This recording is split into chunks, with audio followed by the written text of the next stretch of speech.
자, 그럼 화재 피해가 컸던 이유 자세히 분석해 보겠습니다. 백승주 한국열린사이버대 소방방재안전학과 교수 스튜디오에 나와 계십니다. 교수님 어서 오십시오. 예. 화재가 발생한 지 5시간 만에 큰 불길은 잡았습니다. 자, 그런데 진화의 어려움을 겪었어요. 이게 리튬의 이 특성 때문인 거죠? 그렇습니다. 리튬이 이제 그 주기율표상으로도 1족 2주기, 그래서 원소 중에서도 매우 가벼운 편에 속하고요. 금속 중에서는 가장 가벼운 원소입니다. 이게 이제 가벼운 상태에서 반응성도 높다 보니까 에너지 밀도, 그 단위 최적 안에 가지고 있는 에너지량이 많아서 배터리 재질로 많이 쓰이고요. 지금 화면에 보이시는 열 폭주 현상, 그 열이라는 게 우리가 뜨거운 열이라고 할 수 있지만 해석의 의미로 열은 에너지를 의미합니다. 그러니까 내부에서 에너지가 쏟아져 나오는 거죠. 그러니까 겉에서 물을 뿌린다든지 덮어서 소화를 바로 할 수 있는 게 아니고 내부에서의 폭발물처럼 에너지가 분체로 나오는 현상을 가지게 됩니다. 지금 그런데 1차 전지에 대한, 2차 전지에 대한 부분에서는 1차 전지와 2차 전지 차이점은 지금 화성 현장에서는 1차 전지 제품이었죠. 그래서 차이점은 이제 충전으로 재사용을 하는 거냐 안 하는 거냐에 대한 부분인데요. 1차 전지는 재사용은 하지 않지만 이게 두 개를 상대적으로 위험성이 덜하다는 얘기가 있지만 이건 말 그대로 두 개의 상대적인 거고요. 뭐 TNT냐 니트로글리세린이냐 그 차이에 대한 부분이지 폭발적인 위험성을 가진 물질은 분명합니다. 지금은 1차 전지고 1차 전지입니다. 전기차에 들어가는 배터리는 2차 전지라서 아무래도 에너지 밀도가 더 높고 고밀도고 또 충전도도 높기 때문에 상대적으로 위험도는 조금 더 높긴 합니다.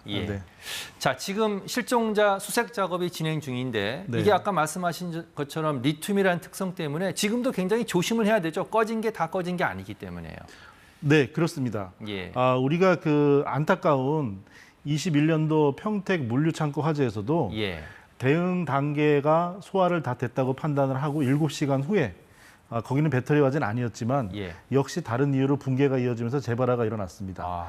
지금 현재도 왕성하게 천장이 내려앉을, 천정 틀이 내려앉을 정도로 고온이, 이거는 1200도씨 이상의 고열이 장시간 지속된 걸 의미합니다.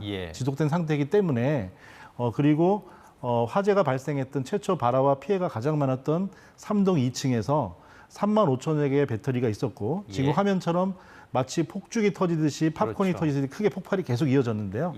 모든 배터리가 다 화재로 소진됐다고 보는 것은 또 예단이기도 합니다.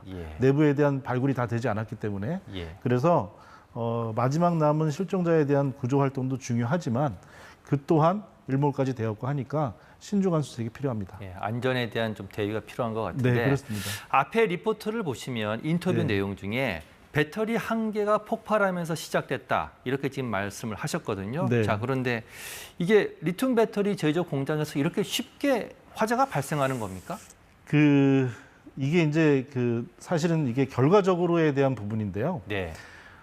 해당 동의 이제 시설 정보를 보면 위험물 저장소로 인허가가 되어 있었습니다. 그리고 11개 동이라고 하지만 지금 사고가 난 3동이 가장 큰 동이었고요. 해당 동이 2층 건축물인데요.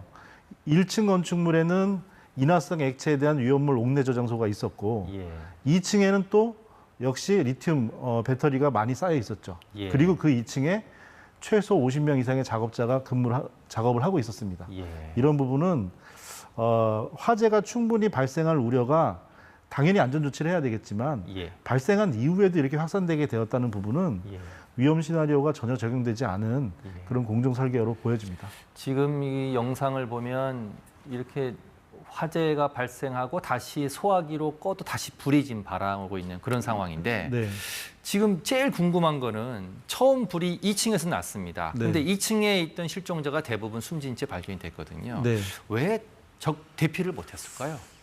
그 공장 같은 경우는 여러 가지 어떤 시설을 어떻게 쓸지 포괄적으로 돼 있기 때문에 아주 강화하지 않는 부분이 좀 아쉽긴 하지만 애초에 인허가 때 양방향 피난 방향을 두 방향을 선택할 수 있는 그런 구조적인 허가 기준은 아주 엄격하게 갖추고 있습니다.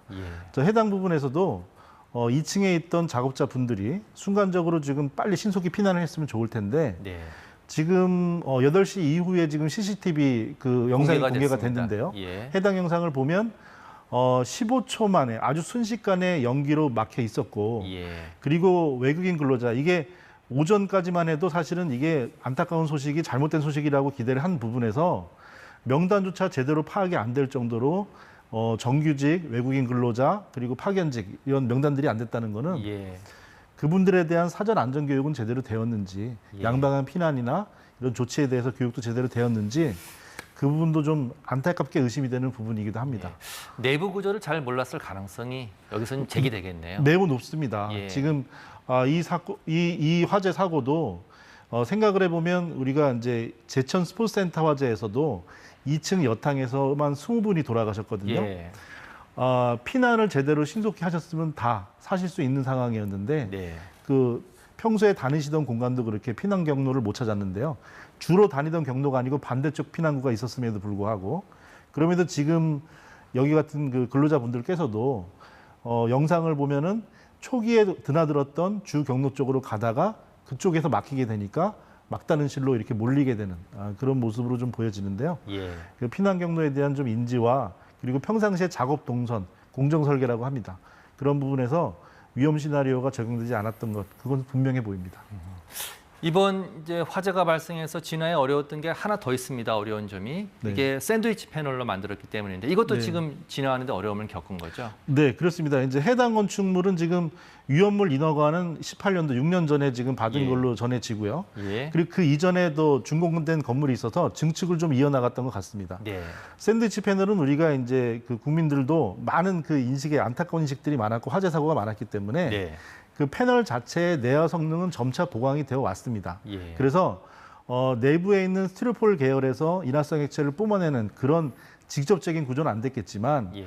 지금 현재 화면에서 보시다시피 이게 철근 콘크리트 벽체하고 이 철골 구조의 다른 점은 평상시에는 구조적 강도를 경량으로 버틸 수 있기 때문에 저런 대형 공장 같은 경우는 철골 구조를 쓰는데요. 네. 이렇게 화열이 지나간 다음에는 샌드위치 패널이 그러니까 구획제의 역할, 칸막이의 역할밖에 못하는 거죠. 불에는 견디지만 예. 겉에 철제가 녹아버리니까 안에 있는 것들도 휘어지면서 저렇게 주저앉게 되고요. 예. 그러다 보니까 내화 구조, 불이 번지는 구획에서는 실패하는 또 원인이 됩니다. 예. 네, 하지만 지금 그 리튬이니까 주수를 못하는 물질로 위험 물질로 분류가 돼 있는데요. 예. 리튬에는 직접 주수를 안 하고 주변 건물이 저렇게 바싹 다닥다닥 붙어 있는데 옆 건물에 저렇게 피해가 끼치지 않게 된 부분에서는 소방대가 선착 이후에 즉시 대응 1단계, 2단계를 발령하고 예. 적극적으로 주소 활동을 통해서 화재 확산을 방지했던 그런 부분은 상당히 유효한 그런 진압 작전으로 봅니다. 소방 당국의 발빠른 대처가 이번에는 더 큰 피해를 막았다는 그런 말씀인 것 같은데 네. 지금 화학사고 위기경보 관심 단계가 발령됐습니다. 네. 자, 인근 주민들한테는 외출 자제해달라고 했는데 지금 네. 우리가 우려할 만한 어떤 유해 물질도 2차 피해 가능성은 없습니까?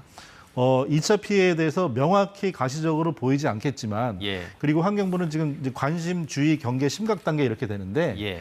지금 현재는 이제 이게 아무리 더 심화되어도 주의 단계까지밖에 더 가진 않을 것 같습니다. 네. 근데 현재는 관심 단계에 있고 관심 단계에 있으면 그 추이를 지켜서 측정을 하게 돼 있는데 역시 측정치도 위험치 이하라고 합니다. 예. 자, 그런데 저는 이제 저렇게 지금 우리가 오후에 수시간 동안 저렇게 왕성하게 불꽃이 피어 올랐고 네. 내부에는 유해 화학 물질, 리튬, 그다음에 인화성 액체들이 있었기 때문에 네. 지금 검은색 저 고분자 물질들은요. 만약에 저 고분자 물질들은 기체는 분자량이 같으면 분자량이 그 높은 것이 더 무겁기 때문에 같은 온도에서는 네. 저게 뜨는 이유는 지금 뜨겁기 때문에 뜨는 겁니다. 예. 그래서 저것들은 뜨고 나면 공기 중에서 냉각이 되면 다시 가라앉게 돼 있어요. 예. 그 높은 온도로 퍼져서 희석이 된 부분이 있겠지만 이게 내려앉는 순간에는 더 오염이 되겠고요. 그리고 저 화재 즉시 화재 저 상황에서 인근에서 작업하고 이동했던 주민분들께서 인근 공장 근로자분들도 화재 확산을 피하기 위해서 짐을 막 옮기고 하셨는데요. 그런 분들도 유해가스를 많이 마셔서 목이 반응성이 있습니다. 리튬 같은 경우는 그 물질안전보건자료에서도 피부 자극성이 있거든요. 예. 그래서 자극이 느껴지고 하면 병원을 내원하셔야 되겠고요. 옷도 오염이 되셨다면 약하다면 세탁을, 심하다면 버리는 그런 제독을 하셔야 됩니다. 조금 신경을 좀 써야 되는 써야 상황이군요. 됩니다. 네, 그렇습니다. 자, 마지막 질문 하나만 더 드리겠습니다. 내일 소방당국이 현장 감식을 합니다. 네. 검경은 수사본부도 지금 마련을 했고요. 현장 감식에서는 어떤 점을 좀 중점적으로 봐야 되겠습니까? 네, 현장 감식에서는 일단은 지금 높은 화열에서 아궁이 같은 화열에서 녹아내린 내부 철골 자재들을 안전이 확보가 되지 않은 상태이기 때문에 감식을 1차에 끝내지 않고 이제 단계별로 나누게 될 겁니다. 왜 그러냐면 아직까지 내부의 가연물도 습득이 안 됐고 예. 지금 한 명의 실종자도 휴대폰 수수께끼 근처에 있기 때문에 그렇죠. 분명히 더 마무리가 돼야 되기 때문에 감식에 대한 결과 그리고 지금 구조구급 야간 수색 같은 경우도 안전이 현재로서는 우선이고요. 예. 그리고 화재 원인 같은 경우는 내부 구조물들을 철거해 발굴해내면서 이제 그 3D 카메라도 내일 촬영을 할 거고요, 분명히. 네, 예. 그렇게 좀 자료를 축적해 가면서 결과를 빨리 낸다기보다 좀 안전하고 치밀하게 해서 나중에 이런 재발 사고를 막는 대책을 만들 수 있는 그런 결과를 만들어 주셨으면 좋겠습니다. 예, 오늘 말씀은 여기까지 듣겠습니다. 백승주 교수였습니다. 고맙습니다.